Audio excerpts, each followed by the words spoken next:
अस्सलाम वालेकुम नाजरीन, हाईटेक न्यूज के खबरनामे में आपका खैर मकदम है। मैं हूं नेहा खान। नजर डालते हैं आज की अहम खबरों पर। भोंगीर के रुकने असेंबली चिमला किरण कुमार रेड्डी ने एक प्रेस रिलीज जारी करते हुए कहा है कि पद्म अवार्ड के मामले में रियासत तेलंगाना के साथ नाइंसाफी की गई। पद्म अवार्ड में तेलंगाना रियासत के साथ नाइंसाफी हो रही है। अगरचे रियासत तेलंगाना की तश्कील को 10 साल गुजर चुके हैं, लेकिन मरकजी हुकूमत तेलंगाना रियासत के साथ इम्तियाजी सलूक जारी रखे हुए हैं। वज़ीर आला रेवंत रेड्डी की सिफारिशात पर गौर किए बगैर अवार्ड्स का ऐलान किया गया। मुल्क की तमाम रियासतों को तरजीह देना, अगर तेलंगाना को वो नहीं दिया गया जो देना चाहिए तो ऐसा लगता है कि नरेंद्र मोदी की हुकूमत की रियासत में कोई पहचान नहीं।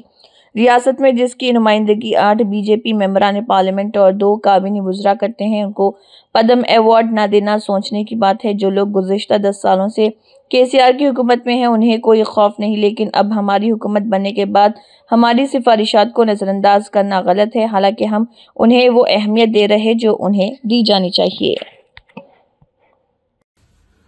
తెలంగాణ రాష్ట్రము ఆవిర్భవించి 10 సంవత్సరాల పైచిలుకు జరిగింది. నిన్నటి పద్మ అవార్డులతో ముఖ్యమంత్రి రేవంత్ రెడ్డి గారి సిఫార్సులను లెక్క చేయకుండా అన్ని రాష్ట్రాలకు ఇంపార్టెన్స్ ఇస్తూ తెలుగు రాష్ట్రంలో విడిపోయినటువంటి తెలంగాణలో ఇవ్వాల్సినవి అడిగినవి ఇవ్వకుండా ఉండడాన్ని చూస్తుంటే ఈ రాష్ట్రానికి ఇంకా కూడా నరేంద్ర మోడీ గారి ప్రభుత్వంలో గుర్తింపు రానట్టుగా ఉంది. 8 మంది ఎంపీలైర్రు, 2 కేబినెట్ మినిస్టర్లు రిప్రజెంట్ చేస్తున్నటువంటి రాష్ట్రానికి పద్మ అవార్డులు ఇవ్వకపోవడము మనం ఆలోచించాల్సిన విషయము. మన ఆత్మగౌరవము, మనము ఒక తెలంగాణ రాష్ట్రాన్ని సాధించుకోవాలని ఎన్నో బలిదానాలతో తెచ్చుకున్న రాష్ట్రానికి ఈ రోజు వరకు గత 10 సంవత్సరాల్లో కేసీఆర్ పరిపాలించినా గానీ అప్పుడున్నటువంటి కేసీఆర్కి వారికి ఉన్నటువంటి వైర్యం సరే అప్పుడు ఏదో పడలేదనుకున్నాం.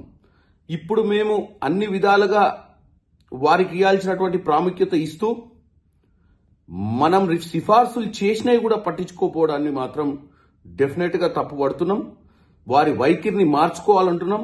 రానున్న బడ్జెట్లో కూడా తెలంగాణ అనే ఒక రాష్ట్రం ఉంది. తెలంగాణ అనే రాష్ట్రానికి విభజన హామీలున్నాయి. తెలంగాణ రాష్ట్ర ప్రజలు ట్యాక్సులు కడుతున్నారు. తెలంగాణ రాష్ట్రం ఈరోజు భారతదేశంలో అన్ని రాష్ట్రాల కంటే మెరుగైనటువంటి టాక్సేషన్ సిస్టంతో సెంట్రల్ గవర్నమెంట్కి రావాల్సిన వాటా ఎక్కువ శాతం తెలంగాణ నుంచి పోతుంది. మాకు రిటర్న్ రావాల్సింది కూడా ఉంది.